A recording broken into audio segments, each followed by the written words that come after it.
Salut la team, donc j'espère que vous allez bien et c'est parti pour une nouvelle vidéo. Donc je n'ai pas encore pris le temps de parler du physique qu'a présenté Brandon Curry à Monsieur Olympia 2024. Donc Brandon a terminé à la 9e place, ce qui est son plus mauvais classement depuis 2016. Mais sur cette vidéo, Brandon affiche pour son âge un physique de très haut niveau, équivalent à celui présenté habituellement sur scène, donc toujours très volumineux et très rond, particulièrement de profil. Brandon est très épais sur le haut et le bas de son physique, même si pour certains, tous les bodybuilders actuels manquent d'épaisseur sur les bas, justement de leur physique, sur les poses, notamment de profil. Côté conditions, elle n'était pas assez poussée pour prétendre à un meilleur classement. Manque de séparation dans les quadriceps et les ischios, sa sangle abdominale présentait justement peu de détails. Bref, gros souci de conditions, ce qui est sûrement dû à son début de préparation assez tardif, comme je l'ai déjà expliqué. Brandon a posté un message expliquant qu'il ne comptait pas prendre sa retraite. Si c'est vraiment le cas, Brandon va devoir revoir sa façon de préparer justement Monsieur Olympia, car cette compétition ne se prépare pas quelques semaines avant, mais dans son cas, dès la fin de la compétition donc de Monsieur Olympia, car Brandon est qualifié à vie vu qu'il a déjà remporté cette compétition, mais ce n'est pas une raison, surtout s'il souhaite de nouveau faire partie des meilleurs athlètes de la catégorie, car je pense que Brandon en a encore les capacités, son physique a l'air intact, il lui suffit juste d'être justement bien entouré, d'être assidu pour progresser sur ses points faibles comme ses quadriceps, pour être plus équilibré, mais surtout de commencer sa préparation dans les temps, car sans une condition très poussée, le résultat sera le même. Dans une de mes dernières vidéos, je vous ai parlé d'un athlète qui pour moi avait le potentiel pour devenir le prochain Monsieur Olympia classique physique. Et bien le voici, et pour ceux qui ne le connaissent pas, il s'appelle Terence Ruffin. Donc cette année, Terence n'a pas participé à Monsieur Olympia pour des raisons professionnelles, ce qui pour moi est une bonne chose car Terence est en train de faire évoluer son physique. Donc la saison dernière, Terence n'était toujours pas au poids maximum autorisé et sur ces images, on voit clairement que son physique a gagné quelques kilos de masse musculaire de façon équilibrée sans casser sa ligne. Habituellement, classique physique, je préfère les physiques plutôt grands, très esthétiques, mais pour un petit gabarit, Terence est juste super sur tous les angles, donc physique très complet, équilibré. Et une fois sur scène, Terence affiche un physique en super condition avec des séparations très profondes, mais également une super qualité musculaire. Donc en 2020, Terence s'est classé second à Monsieur Olympia. En 2021, une nouvelle fois à la 2e place. En 2022, il a terminé 6e. Et en 2023, 5e. Donc sur ses dernières participations, Terence s'est classé dans le top 6 avec un physique qui était à peu près similaire. Mais je pense que grâce à cette longue intersaison, Terence va apporter justement le volume nécessaire pour être l'un des nouveaux prétendants au titre de Monsieur Olympia classique physique.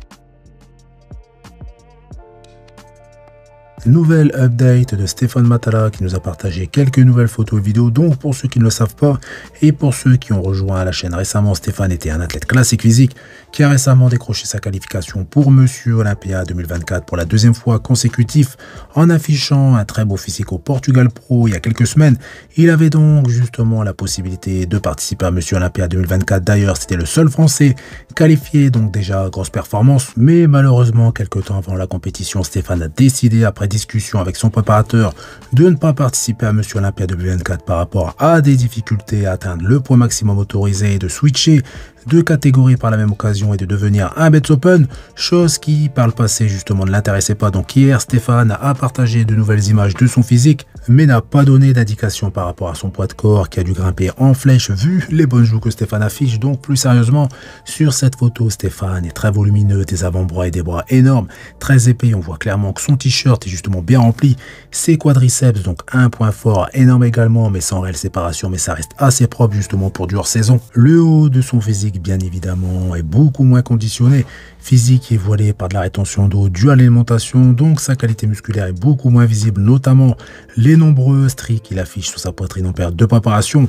mais bien évidemment il reste plutôt propre par rapport à ses nombreux kilos supplémentaires. On voit également que sa sangle abdominale est une zone où il stocke facilement comme pratiquement tous les hommes, mais il doit également stocker au niveau de ses ischios et ses fessiers.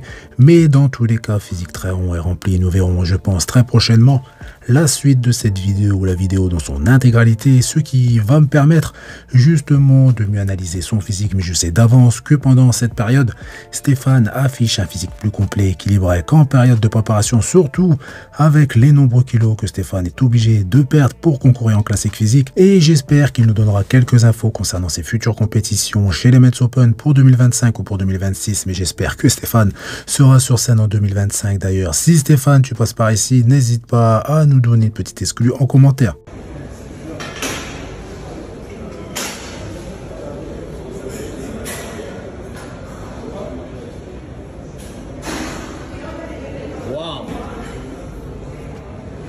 high chest.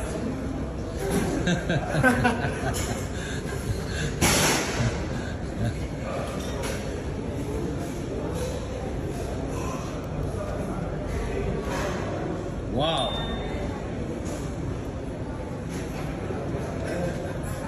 On enchaîne avec la vidéo du posing libre de Rafael Brandao sur la scène de Monsieur Olympia 2024 où il a terminé à la 8e place. Donc la question est, est-ce que j'ai été déçu justement? Donc la réponse est oui, car j'aurais pensé que cette fois Rafael afficherait un physique déchiqueté de la tête aux pieds, mais je dirais que sa condition était équivalente à sa dernière compétition, ni plus ni moins. Donc point retour, après une saison off, c'est un très bon classement, mais tout comme Brandon, si sa condition était meilleure, il aurait éventuellement eu l'occasion justement d'améliorer son classement.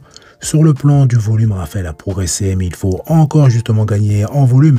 Il a encore de la place pour ajouter quelques kilos supplémentaires. Après, il est évident que c'est toujours plus facile à dire justement les choses que de les réaliser, car il ne suffit pas justement de vouloir les choses pour qu'elles se réalisent. Malheureusement, il est possible que Rafael justement a atteint son plein potentiel.